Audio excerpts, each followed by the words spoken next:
अस्सलाम वालेकुम व्यूअर्स, मैं हूं शाकिर सोलंकी। व्यूअर्स, आज कौमी असम्बली के इजलास में अपोजिशन ने अनोखा एहतजाज किया है और एहतजाज की वजूहात क्या हैं इस बारे में भी बताऊंगा। एहतजाज किस अंदाज में किया गया वो भी आज की वीडियो में शेयर करूंगा, लेकिन डिटेल में जाने से पहले उन दोस्तों से दरख्वास्त होगी जिन दोस्तों ने मेरा चैनल अभी तक सब्सक्राइब नहीं किया वो चैनल को ज़रूर सब्सक्राइब करें ताकि आने वाली जो पॉलिटिकल अपडेट्स हैं वो भी आपके साथ शेयर होती रहें।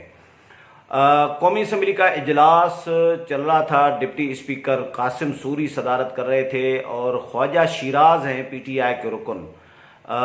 उन्होंने वो तकरीर कर रहे थे और उनकी तकरीर के दौरान पीपल्स पार्टी के रुकन हैं आगा रफ़ीउल्लाह, उन्होंने अचानक प्ले कार्ड निकाल लिए और प्ले कार्ड लहराना शुरू कर दिए ऐवान में। ये रूल्स इजाज़त इसकी नहीं देते कि प्ले कार्ड्स ऐवान में लाए जाएँ और लहराए जाएँ। प्ले कार्ड्स पर स्टील मिल्स की निजकारी के हवाले से एहतजाज लिखा हुआ था और ये लिखा हुआ था कि स्टील मिल्स की निजकारी असद उमर इस्तीफ़ा दो। असद उमर से इस्तीफ़ा का मुतालबा किया गया था इन प्ले कार्ड्स में और ये भी कहा गया था कि पीपल्स पार्टी स्टील मिल्स के मजदूरों के साथ खड़ी रहेगी। जैसे ही उन्होंने प्ले कार्ड्स निकाले, लहराए, तो डिप्टी स्पीकर बरहम हो गए कासिम सूरी। उन्होंने फिर रोक दिया, मना कर दिया आगा रफ़ीउल्लाह को कि ये तरीका ठीक नहीं है एहतजाज का। आप प्ले कार्ड नहीं लहरा सकते ऐवान में, रूल्स इसकी इजाज़त नहीं दे रहे। आपने जो बात करनी है वो अपनी बारी आने पर आप बात कर लीजिएगा। आगा रफ़ीउल्लाह ने बहुत शोर शराबा किया, हंगामा एक बर्पा किया ऐवान में और जो कार्रवाई है ऐवान की वो ज़ाहिर तअत्तुल का शिकार हुई, डिस्टर्ब हुई और डिप्टी स्पीकर कोशिश करते रहे मुसलसल कि ये हंगामा ख़त्म हो और शोर शराबा और जो एहतजाज है ये ख़त्म हो। डिप्टी स्पीकर ने सख्ती से आगा रफ़ीउल्लाह को मना कर दिया और आगा रफ़ीउल्लाह फिर बैठ तो गए, लेकिन जब उसके बाद फिर पीपल्स पार्टी के जो मेंबरान हैं वो जब तकारीर कर रहे थे पॉइंट ऑफ आर्डर्स पर, तो हर मुकर्रर के पीछे जाकर वो प्ले कार्ड्स जो हैं उठाकर खड़े हो जाते थे। मेंबरान मुख्तलिफ आगा रफ़ीउल्लाह के साथ दीगर जो पीपल्स पार्टी के मेंबरान हैं वो भी थे और प्ले कार्ड्स हर मुकर्रर की तकरीर के दौरान उनके पीछे जाकर खड़े हो जाते थे ये पीपल्स पार्टी के। तो इस तरह पीपल्स पार्टी ने आज स्टील मिल्स की निजकारी के ख़िलाफ़ कौमी असम्बली के इजलास में एहतजाज किया है प्ले कार्ड्स निकाल कर उठाकर। और इसके अलावा JUI ने भी आज एहतजाज अपना रिकॉर्ड कराया।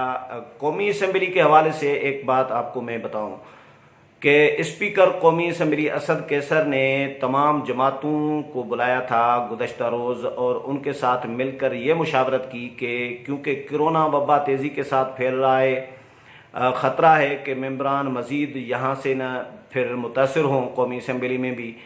तो 342 मेंबरान का ऐवान है तो इनको कम से कम मेंबरान को ऐवान में लाया जाए और बुलाया जाए। सारे मेंबरान नहीं आने चाहिए।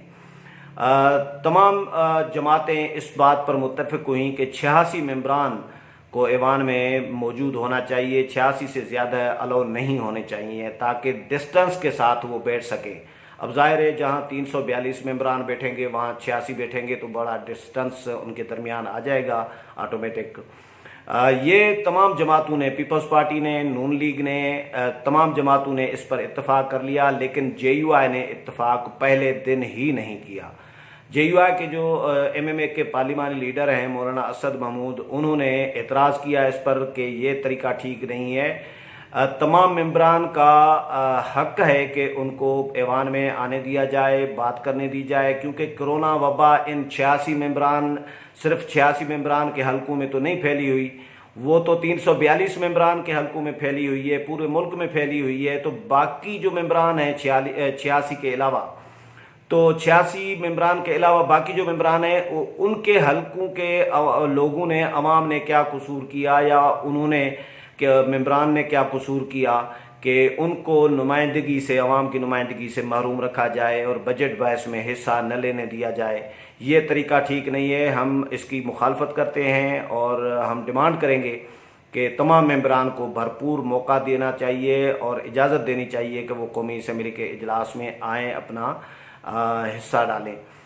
ये मौलाना असद महमूद ने अपना एहतजाज रिकॉर्ड कराया और ये जो स्पीकर के साथ मीटिंग हुई थी, आज फिर मौलाना असद महमूद ने ऑन द फ्लोर ये मामला उठाया और अपना एहतजाज रिकॉर्ड कराया कि हम 86 मेंबरान को ऐवान में सिर्फ आने की इजाज़त देने की फ़ैसले की मुखालफत करते हैं। हम मुतालबा करते हैं कि हमारे कम अज़ कम जो मेंबरान हैं वो सारे के सारे आएँ और उनकी नशिस्तें जो हैं वो लगा दी जाएं ताकि वो अपना आकर कार्रवाई में हिस्सा लें।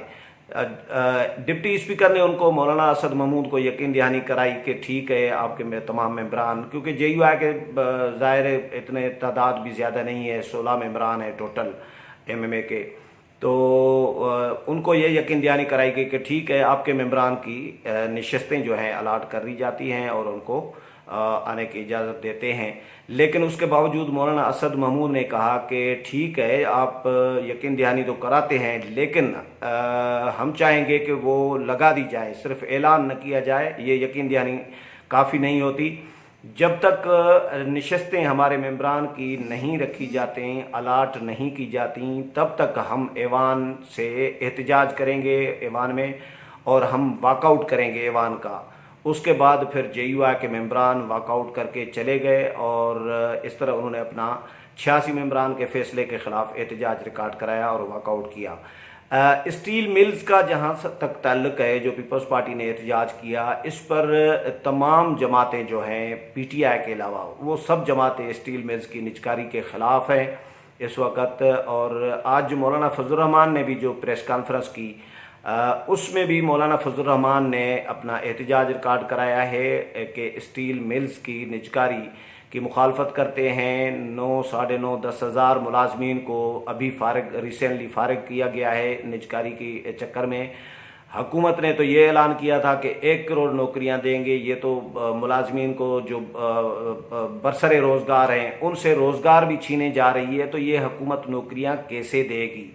ये मौलाना फजल रहमान का कहना था। और उन्होंने ये भी ऐलान किया कि जब स्टील मिल्स के मुलाजमीन बाहर निकलेंगे, एहतजाज करेंगे, तो हम स्टील मिल्स के मुलाजमीन के साथ हम यकीन दहानी कराते हैं, ऐलान करते हैं कि हम स्टील मिल्स के मुलाजमीन और मज़दूरों के साथ खड़े रहेंगे, उनकी तहरीक में हम शामिल होंगे, शाना बशाना खड़े होंगे। हम मज़दूरों को अकेला नहीं छोड़ सकते। तो JUI ने भी इनकी मज़दूरों की, स्टील मिल्स के मुलाजमीन की हिमायत का ऐलान कर दिया है। और इसके अलावा पीपल्स पार्टी पहले ही अनाउंस कर चुकी है, पीपल्स पार्टी के जो कायदीन हैं, चेयरमैन पीपल्स पार्टी और दीगर जो रहनुमा हैं पीपल्स पार्टी के, वो मुसलसल बयानात भी जारी कर रहे हैं।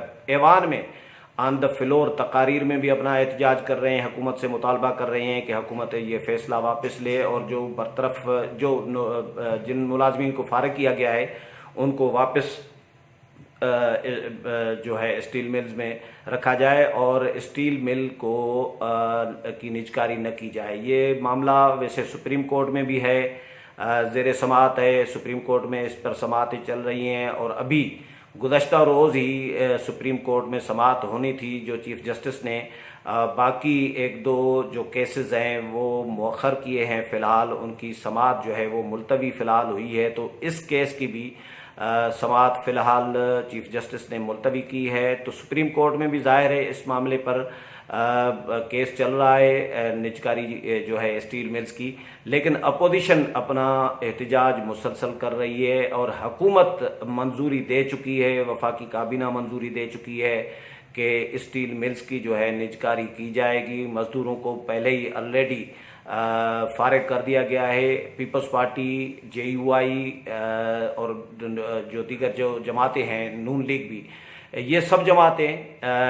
एक तरफ हैं और हुकूमत एक तरफ है। तो कौमी असम्बली में बजट सेशन अभी ज़ाहिर है इस वक्त जारी है। इसमें हुकूमत ने आज फिर वो जो 86 मेंबरान का मामला है उस पर एक और भी डेवलपमेंट ये हुई है कि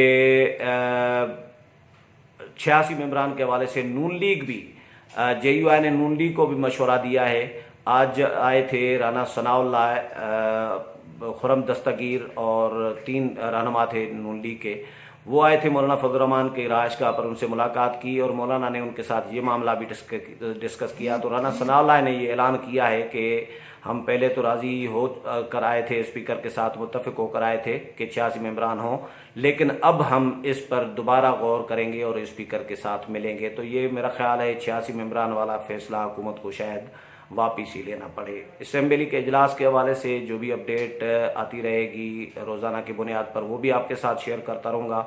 उम्मीद है ये भी प्रोग्राम पसंद आया होगा। अगले प्रोग्राम में फिर मुलाकात होगी, तब तक इजाज़त चाहता हूँ। अल्लाह हाफिज़।